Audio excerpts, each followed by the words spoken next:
Petrol की बढ़ती कीमतों पर पक्ष विपक्ष आमने सामने। नमस्कार, आप देख रहे हैं जीवीएन 24 न्यूज और मैं आपके साथ हूँ संध्या पांडे। पेट्रोल की बढ़ती कीमतों पर पक्ष विपक्ष आमने सामने है। सत्ता पक्ष जहां अंतर्राष्ट्रीय कीमतों के हवाला देते ही थक रहे हैं, तो वही विपक्ष इन दलीलों को बकवास बता रहे हैं और सरकार पर देश को पूंजीपतियों को हाथों देने का आरोप भी लगाया है। राजद नेता आजाद गांधी ने कहा कि जब मनमोहन सिंह की सरकार थी और 5 रुपए पेट्रोल की कीमतों में इजाफा हुआ था, तब अंतर्राष्ट्रीय कीमत बीजेपी नहीं जानती थी और सड़कों पर उतरकर प्रदर्शन करती थी। आज उनके प्रवक्ता कीमतों की दुहाई दे रहे हैं, जबकि सत्ता पक्ष बीजेपी के प्रवक्ता अरविंद सिंह ने कहा सरकार जो भी कीमतें बढ़ाती है वो देश हित में होता है। सहयोगी पल्लवी शर्मा के साथ मैं संध्या पांडे। देखिए, ये भारत का जो प्रधानमंत्री है, मैं आपको विगत 6-7 साल पहले ले जा रहा हूँ। इस देश में जब आदरणीय प्रधानमंत्री जो मनमोहन सिंह जी के नेतृत्व में 5 रुपये लीटर पेट्रोल बढ़ा और 20 रुपये गैस सिलेंडर का दाम बढ़ा, उस वक्त भी अंतर्राष्ट्रीय बाजार था और यही स्मृति ईरानी, सुषमा स्वराज जी रोड पर आकर के धरना प्रदर्शन जुलूस किया। उस वक्त भी अंतर्राष्ट्रीय बाजार की कीमतें उतार चढ़ाव होती थी।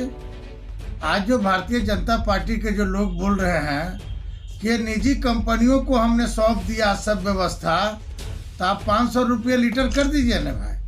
भारतीय जनता पार्टी के प्रवक्ता को और जो लीडर है उनको पता रहना चाहिए कि इस देश पर एक ईंटा पर सरकार का नियंत्रण है। अगर एक रेट भी बढ़ेगा इस देश में पेट्रोल का या खाद्य सामग्री का, तो जो विभागें हैं उस पर परमिशन लेना पड़ता है। पेट्रोलियम विभाग का जो वित्तीय सलाहकार समिति है वो क्या कर रही है? बिना वित्तीय सलाहकार समिति के कोई भी रेट, जो पेट्रोल का रेट हो, डीजल का रेट हो, चाहे रसोई गैस का है, कोई रेट बढ़ा नहीं सकता है। ये भारतीय जनता पार्टी के लोगों ने कहा था, ये जुमलाबाजी लोग हैं, कहा था कि सरकार में जैसे ही हम आएंगे तब रेटों पर नियंत्रण हो जाएगा। आज 50 रुपये लीटर पर मनमोहन सिंह ने डीजल और पेट्रोल का दाम को वहां तक रखा। आज स्थिति 100 रुपये होने वाली है। हमको लगता है कि जब तक नरेंद्र मोदी जी रहेंगे 250-300 रुपये पेट्रोल और डीजल का दाम होगा। मैं कहता हूँ, मैं देश के जनता से अपील करना चाहता हूँ कि जन आंदोलन के सरकार हर मोर्चे पर केंद्र की सरकार विफल है।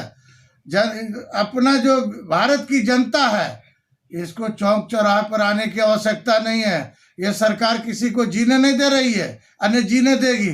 कितना मुश्किल से देश का नौजवान, किसान, मजदूर कमाता है और सारा पैसा जो है डीजल में, पेट्रोल में झोंक रहा। अब स्थिति यह बनते जा रही है कि लोग अपना मोटरसाइकिल घरों पर रखे हो, पैदल यात्रा कर रहे हैं। मनमानी जब 10 रुपया डीजल का दाम बढ़ता है तो ऑटोमेटिक जो है रेल का किराया हो या आपको टेम्पो का किराया, बस का किराया, जो भी बसें चलती है, तमाम किरायों में वृद्धि हो रहा है। तो हम सरकार से कहना चाहते हैं, उनके नेताओं से कहना चाहते हैं कि आप अपनी गलती को देखिए कि आपकी गलती कहाँ है।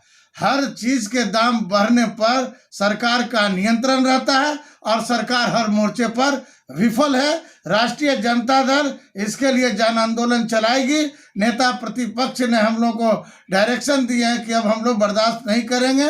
जो भारतीय जनता पार्टी जो मनमानी कर रही है हर बिंदुओं पर, किसान को आतंकवादी का दर्जा दिया जा रहा है एक तरफ जो है, और इसलिए बढ़ा रहे कि हम तो आंदोलन पर रोक लगा दिए हैं। इधर सुप्रीम कोर्ट को भी सरकार ने डायरेक्शन दिया। आप देखिए कि सुप्रीम कोर्ट भी ने बोला कि कहाँ कहाँ किस मुद्दे पर आपको आंदोलन करना है। हमको लगता है ये सरकार जो एनडीए की सरकार है, लोकतंत्र पर गहरा कुठारघात कर रही है और जन आंदोलन के ताकत को जो कुचलना चाहती है, हम लोग बर्दाश्त नहीं करेंगे, आंदोलन के लिए तैयार हैं। पेट्रोल डीजल का दाम जो है अंतर्राष्ट्रीय बाजार से कंट्रोल होती है और वो स्वतंत्र है। उस पर सरकार जो है उसको स्वतंत्र कर दिया है कि आप जैसे दाम बढ़ेगा और कमेगा। ये कंपनी तय करता है, ये कंपनी तय करता है। सरकार का उसमें वो बजट से और ये सबसे कोई लेना देना नहीं। लेकिन सरकार को नहीं चाहिए कि इस पर थोड़ा नियंत्रण रखे? सरकार देखिए हर चीज़ का काम जो है अपने हिसाब से करती है, हम जो चाहेंगे वो नहीं होता है। सरकार देश को चलाती है और देश के हिसाब से और वो ज़रूरत के हिसाब से काम करती है।